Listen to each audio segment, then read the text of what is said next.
That's the code.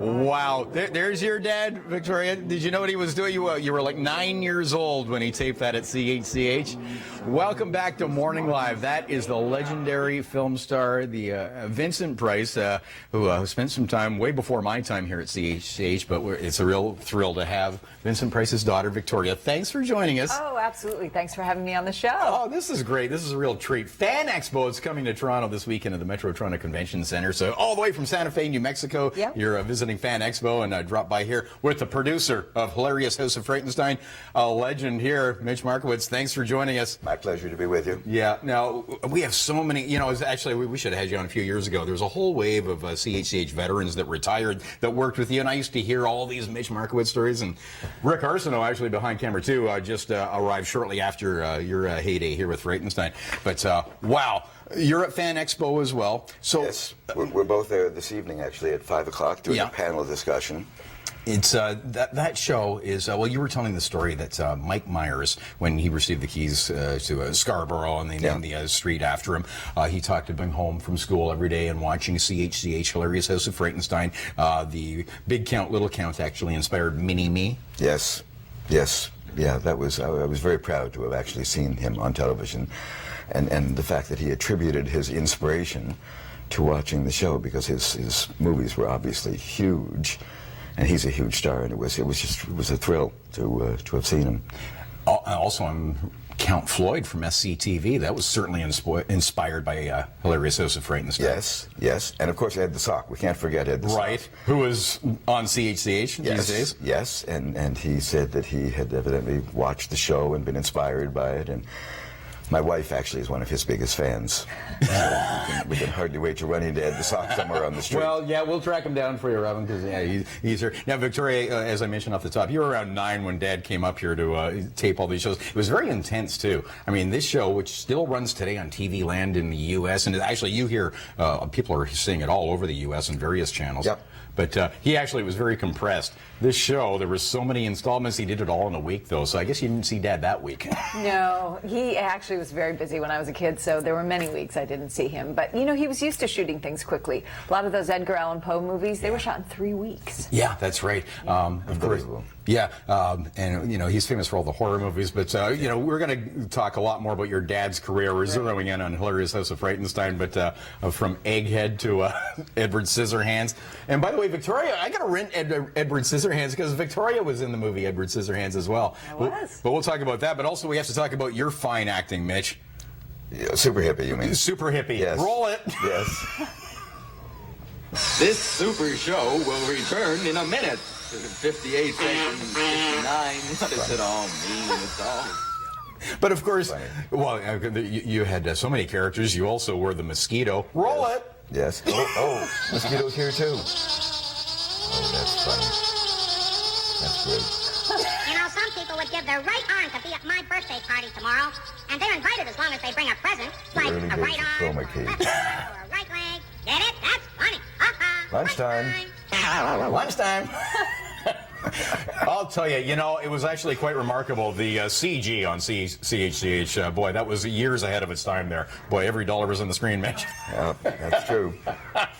But it is amazing how, I mean, you know, kids loved it, but grown-ups loved it. It was working on so many levels. Huge college audience. It's funny, the humor was far too hip for little kids. I mean, the kids got scared, and hopefully they learned something from the professor and Bwana Clyde and the librarian. But to a large extent, it was very hip humor, and we had a huge college audience. Yeah.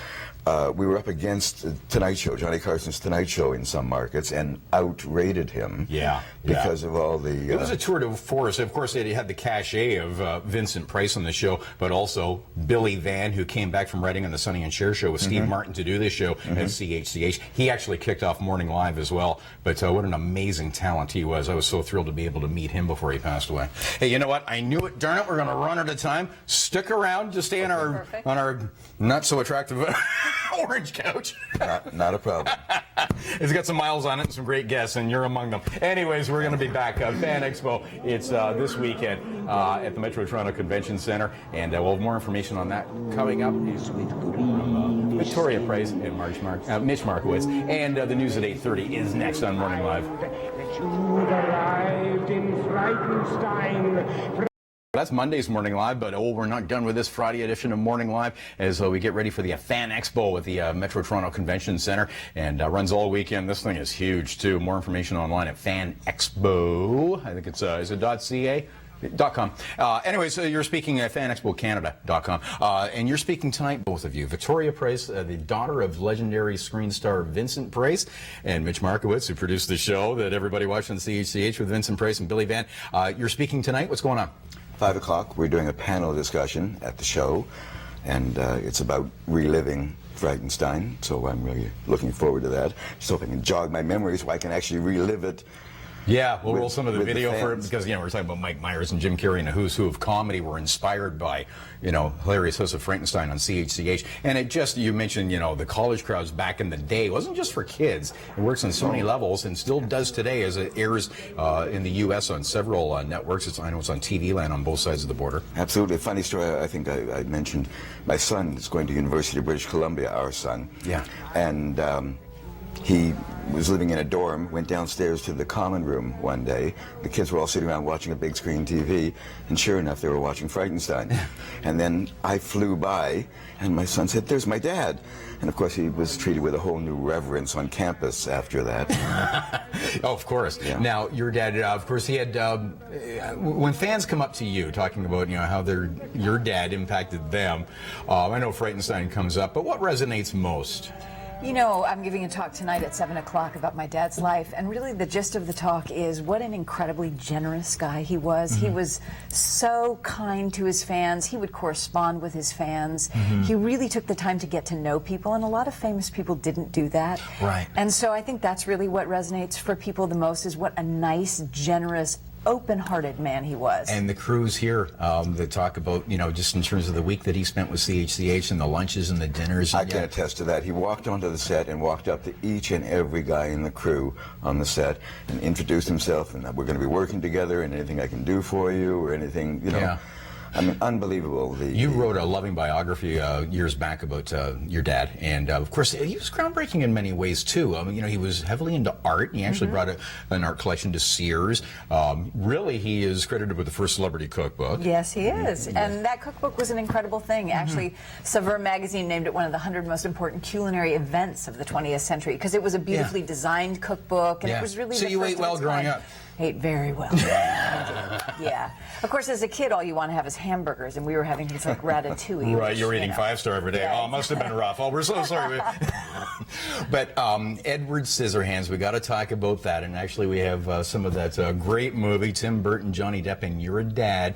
And this is actually, your dad was in failing health during the filming of this. His role was to be much bigger in this movie. It was, and then he had Parkinson's, and he died a few years later. So Tim cut the role down to about 3 days. Mm-hmm. And they shot it pretty quickly, but it was a great part. Oh, yes. And now I've got to rent it this weekend because you're in it, too. Tim thought it would be funny if I had a little bit part, so they actually flew me out to Tampa where it was filmed, and I was a newscaster in it. Well, So, there you go. Well, that's very It's a very important role, The newscaster. king and queen of cameos. There you go. Yeah, the mosquito and Super Hippie too.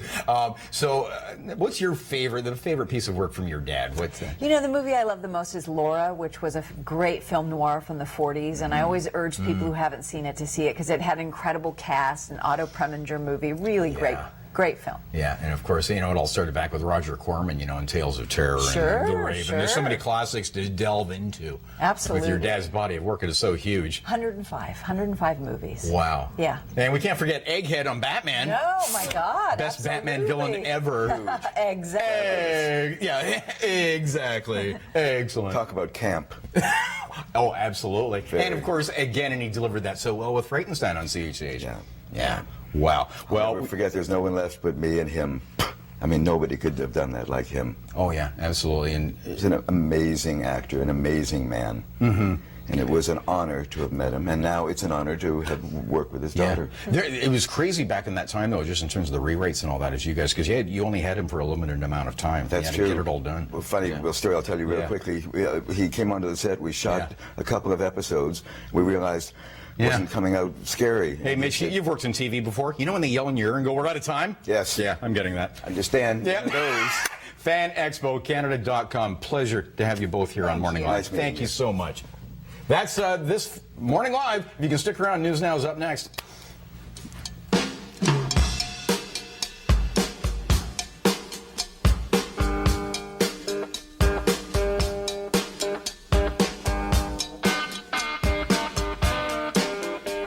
I met a gin salt